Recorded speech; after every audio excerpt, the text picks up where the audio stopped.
ఖమ్మం బంజారా భవన్లో ఘనంగా ప్రపంచం బంజారా దినోత్సవం.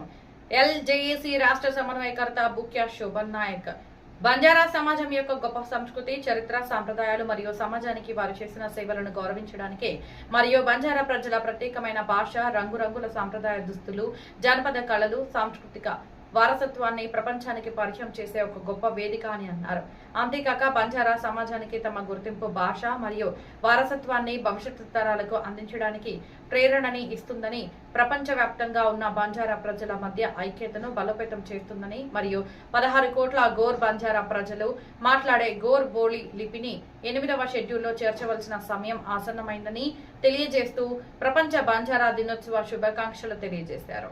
మరియు ఈ సందర్భంగా అనేక మంది గోర్ బంజారా నాయకులు మాట్లాడుతూ కేవలం 40 నుంచి 50 లక్షల మంది మాత్రమే మాట్లాడే డోగ్రీ, బోడో వంటి భాషలు భారత రాజ్యాంగంలోని 8వ షెడ్యూల్లో గుర్తింపు పొందడం విశేషం. కానీ 16 కోట్ల గోర్ బంజారా ప్రజలు మాట్లాడే గోర్ బోళీ భాషను మాత్రం మినహాయించడం అన్యాయమని తెలియజేశారు.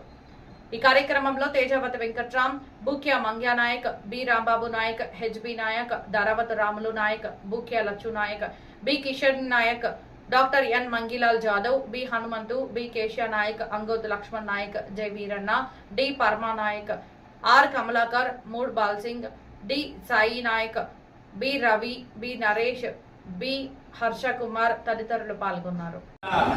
26 ప్రపంచ బంజారా దినోత్సవం ఈరోజు ఖమ్మం జిల్లాలోనే నూతన బస్టాండ్కు సమీపంలో ఉన్నటువంటి బంజారా భవన్ నందు జాతి పెద్దలు, విద్యార్థులు, నాయకులు, వివిధ రంగాల్లో నిష్ణాతుల చేత వారి యొక్క సమక్షంలో వారి వేదికను అలంకరించగా వారందరి సమక్షంలో ఈ రోజున మనం గోర్ బంజారా ప్రపంచ గోర్ బంజారా దినోత్సవాన్ని ఆహ్లాదకరమైన వాతావరణంలో ఈరోజు ఇక్కడ మనం జరుపుకుంటా ఉన్నాం.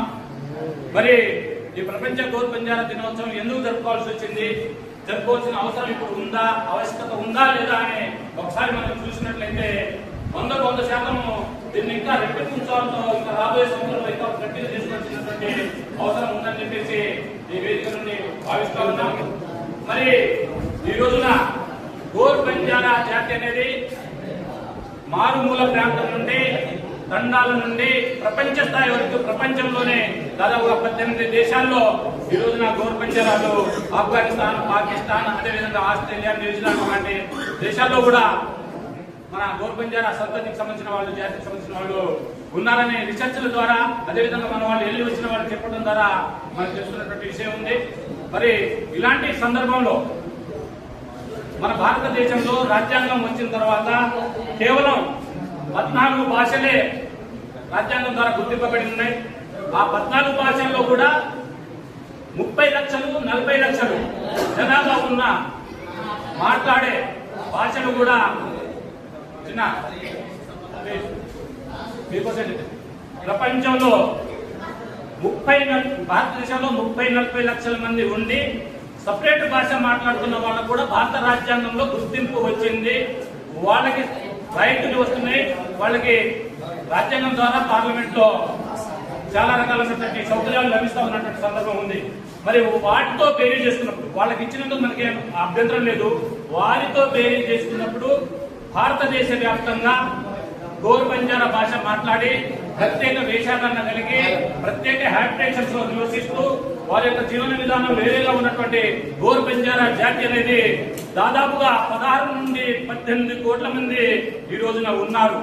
మరి 16 నుంచి 18 కోట్ల మంది ఉన్నటువంటి జనాభాకి వారు మాట్లాడే భాషకి ఇప్పటికీ గుర్తింపు లేకపోవడం అనేది ఇది ఇంతమంది జనాభాకి జరుగుతున్నటువంటి అన్యాయంగా భావించవలసినటువంటి అవసరం ఉంది. దానికి సంబంధించిన డాక్యుమెంట్ కానీ వివరాలు కానీ అన్ని ఉన్నాయి. వీటిని కూడా రాబోయే రోజుల్లో రాష్ట్ర కేంద్ర ప్రభుత్వాలకి డాక్యుమెంట్ సమర్పించేటువంటి కార్యక్రమం కూడా నడుస్తూ ఉంది. అది ఇక్కడ వివరించడానికి టైం సరిపోవచ్చు. కాబట్టి మరి అలాంటి సందర్భంలో ఈ 16 నుంచి 18 కోట్ల మంది భారతదేశ వ్యాప్తంగా ఉన్నటువంటి గోర్ బంజారా జాతిని, వారి యొక్క లిపిని, వారి యొక్క భాషని గుర్తించి పార్లమెంట్ లో దీన్ని ప్రవేశపెట్టి ఈ భాషని స్కూల్ స్థాయి నుండి 1వ తరగతి నుంచి 10th క్లాస్ వరకు ఎలాగైతే హిందీ, ఇంగ్లీష్ థర్డ్ లాంగ్వేజ్ లాగా ఉన్నదో తమిళం, మలయాళం ఆ రకంగా గోర్ బంజారా భాషను కూడా ప్రభుత్వం కల్పించాలని ఈ సందర్భంగా మనం ఈ వేదిక నుండి ప్రభుత్వానికి తెలియజేస్తా ఉన్నాం, డిమాండ్ పెడతా ఉన్నాం.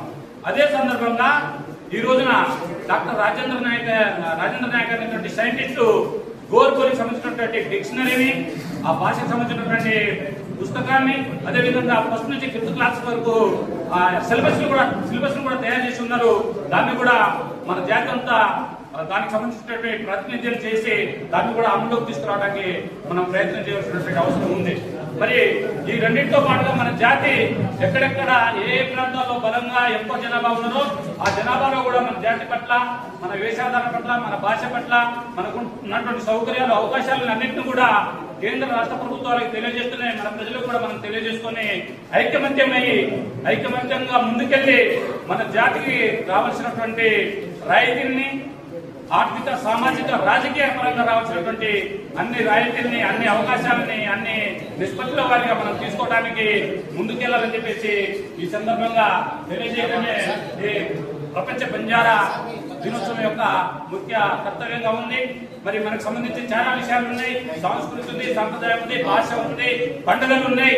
వీటన్నిటిపైన రాబోయే రోజుల్లో మనం వర్క్ షాప్లు పెట్టుకొని రాష్ట్రాల వారీగా, జిల్లాల వారీగా, నియోజకవర్గాల వారీగా మనం ముందుకెళ్లాలని చెప్పేసి ఈ సందర్భంగా కోరుతా ఉన్నాం. మరి వేదిక పైన చాలా మంది వక్తలు, మేధావులు కూడా ఉన్నారు. వారు కూడా కొన్ని విషయాలు చెప్తారు. మరి ఈ 3 విషయాలని గమనంలో ఉంచుకొని రాబోయే మన వక్తలు మాట్లాడాలని, మరి ఈ కార్యక్రమానికి విచ్చేసినటువంటి జనవాహిని చాలా మంది వచ్చి ఉన్నారు. వారు కూడా వారి అభిప్రాయాన్ని తెలియజేస్తారు. రాబోయే రోజుల్లో ఈ గోర్ బంజారా అనేటువంటి జాతి ఏదైతే అధిక సంఖ్యాకంగా ఉందో 16 నుంచి 18 కోట్లు, భారతదేశ వ్యాప్తంగా ఒకే భాష, ఒకే వేషము, ఒకే జనాభా, ఒకే రిజర్వేషన్, ఒకే కొడుకు కిందకి అందరినీ తీసుకురావాలని చెప్పేసి సందర్భంగా ఈ సదస్సు నుండి డిమాండ్ చేస్తూ ఈ కార్యక్రమాన్ని ముందుకు తీసుకెళ్తాను. ఈ అధ్యక్ష ఉపన్యాసము ఇవ్వడానికి అవకాశం ఇచ్చినటువంటి జాతి పెద్దలకి అందరికీ మొదటగా కృతజ్ఞతలు తెలియజేస్తూ ఈ కార్యక్రమానికి విచ్చేసిన వారికి కూడా ప్రత్యేక ధన్యవాదాలు తెలియజేస్తా ఉన్నాను. జై సేవలాల్, జై మేరమ్మ, జై గోర్ బంజారా.